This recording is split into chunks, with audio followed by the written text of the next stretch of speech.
और जब सृष्टि की रचना करी तो ब्रह्मा जी ने सनकादि ऋषियों को उत्पन्न किया। बोले जाओ सृष्टि की रचना करो। सनकादि ऋषियों कथा हमने आपको सुनाई थी। सनकादि ऋषियों का एकमात्र धर्म है कथा मात्र एक जीवनम, केवल कथा और कुछ नहीं। सुनते हैं और सुनाते हैं, इसके अलावा बोले हमें इस प्रकरण पर नहीं है। बोले हम तो चले। ब्रह्मा जी क्रोधित हो गए और जब क्रोधित हो गए तो क्रोध से उनके ही मस्तक से एक दिव्य रूप निकला, रुद्र। रुद्र यानी भगवान भोलेनाथ का ही स्वरूप है। ब्रह्मा जी ने कहा जाओ सृष्टि की रचना करो। तो जब रुद्र ने सृष्टि की रचना प्रारंभ करी तो केवल डाकिनियां, पिशाचियां, भूत प्रेत आदि सब यही उत्पन्न कर दिया। ब्रह्मा जी ने जब ये देखा तो ब्रह्मा जी कहते हैं कि अरे राम राम राम, ऐसी सृष्टि होगी तो कैसी दिखाई देगी। बोले जाओ तुम भी छोड़ो, हम कर लेंगे। ब्रह्मा जी तब पे लीन हो गए, कई हजार वर्षों तक तपस्या की।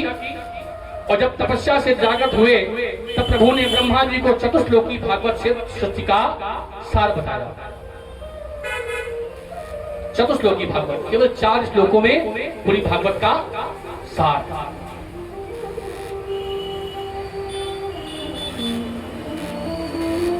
बोलो सच्चे दरबार की जय।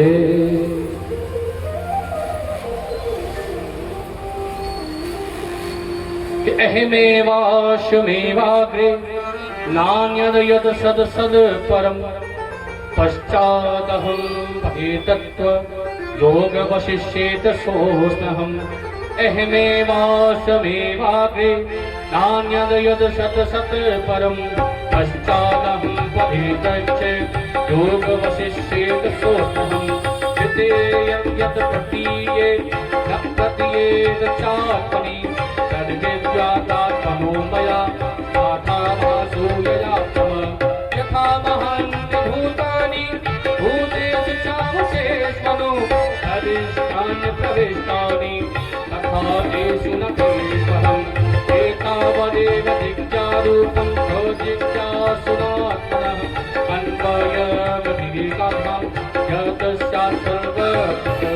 अहमेवास्मेवाग्रे नान्यद् यत् सद् सद् परं पश्चादहं यथेतश्च यो वशिष्येत सोऽस्म्यहम्।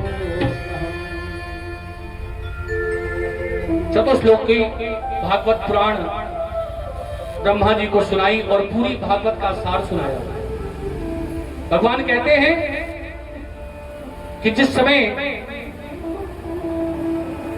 इस सृष्टि का मूल निरूपण हुआ तो आदि में भी मैं था और अंत में भी मैं था, अन्यत्र कुछ नहीं था, कहीं कुछ नहीं था। अहम एव अग्रे, मैं ही आगे था और मैं ही पीछे था। न अन्यत्र, न सत्य था न असत्य था। सृष्टि के आदि में भी मैं और अंत में भी मैं।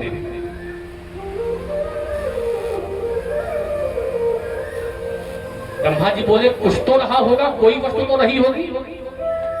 बोले एकमात्र माया, केवल माया और कुछ नहीं। बोले माया क्या है? तो माया शब्द बना है 2 अक्षरों से। माया, मां माने नहीं और या माने जो। असल में जो है ही नहीं, यही तो माया है। और कुछ है माया नहीं। तो बोले ये क्या करती है? बोले ये सत्य को असत्य और असत्य को सत्य दिखाती है। तो बोले इससे कैसे सृष्टि की रचना होगी? बोले ये बताओ, जब तक रोग नहीं होगा, बीमारी नहीं होगी तो डॉक्टर कोई काम है? डॉक्टर क्या करेगा? क्लिनिक बैठा रहेगा, मक्खी मारेगा? शिष्य है तभी तो गुरु है। अगर गुरु को कोई गुरु मानने वाला ही ना हो तो शिष्य का कोई औचित्य है? नहीं है। तो एक बात ध्यान रखो, अगर शुद्ध सोने के गहने ही बनने हो तो उसमें टाका भी जो लगाया जाता है वो सोने का नहीं लगाया जाता है, वो अन्य धातु का लगाया जाता है। तो इसलिए मिलावट तो जरूरी है। और जब तक माया नहीं होगी, मायापति को कोई पूछने वाला नहीं होगा। बोलो मायापति भगवान की।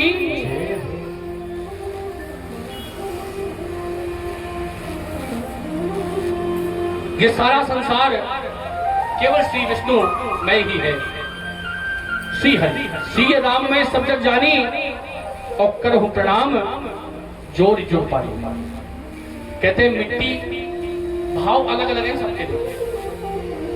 मिट्टी से सुराही बनी, मिट्टी का घड़ा बना, उसका कार्य क्या है? यदि जल भर दीजिए तो जल शीतल हो जाता है, और जब हम उसको ग्रहण करते हैं तो हमारा अंतर मन भी शीतल हो जाता है। लेकिन वही मिट्टी, उसी मिट्टी से चिलम भी बनती है, और चिलम में क्या है? लोग आग फूकते हैं, खुद भी वो भी धधक रही है गरम गरम, और जहां जाती है उसको भी धधकाती है। तो जैसा संग वैसा रंग। व्यापारिक दृष्टि में भेद है, तत्व की दृष्टि में भेद है, लेकिन जिस मिट्टी के बर्तन बन गए हैं सब उसका तत्व सबका एक ही है। उसी मिट्टी से घड़ा बनता है और उसी मिट्टी से चिलम बनती है। व्यवहार में, आकारों में हम लोग फंसे रहते हैं कि ये हमारे माँ है, ये हमारे पिता है, ये हमारे भाई हैं, ये बहन है, लेकिन सबसे बड़ा नाता मानो एक भगत का नाता, भक्ति का नाता भगवान के। भगवान ने ब्रह्मा जी को चतुश्लोकी भागवत के माध्यम से अपने रस रूप का ज्ञान कराया। ब्रह्मा जी ये ज्ञान किसी को समझ आ जाए तो भगवान की माया से मोहित नहीं होता। भगवान ब्रह्मा ने सृष्टि की रचना की। सुखदेव जी कहते हैं, राजन, भगवान पदार्थों से, योग्यता से, गुणों से प्रभावित नहीं होते। भगवान कहते हैं मुझे प्रभावित करने के लिए कुछ नहीं चाहिए, मुझे प्रसन्न करने के लिए केवल पत्रम पुष्पम फलम तोयम। एक पत्ता होगा, तुलसी का ही होगा चलेगा, एक पुष्प होगा चलेगा, फल होगा चलेगा, कुछ नहीं है तो एक बूंद यदि जल है तो ये भी चलेगा। लोग कहते हैं कि भजन पूजन करना तो बूढ़े लोग काम है? लेकिन नहीं, किसी ने कहा है कि भजन करो मस्त जवानी में बुढ़ापा किसने देखा है? तो बुढ़ापे का इंतजार मत करो, है?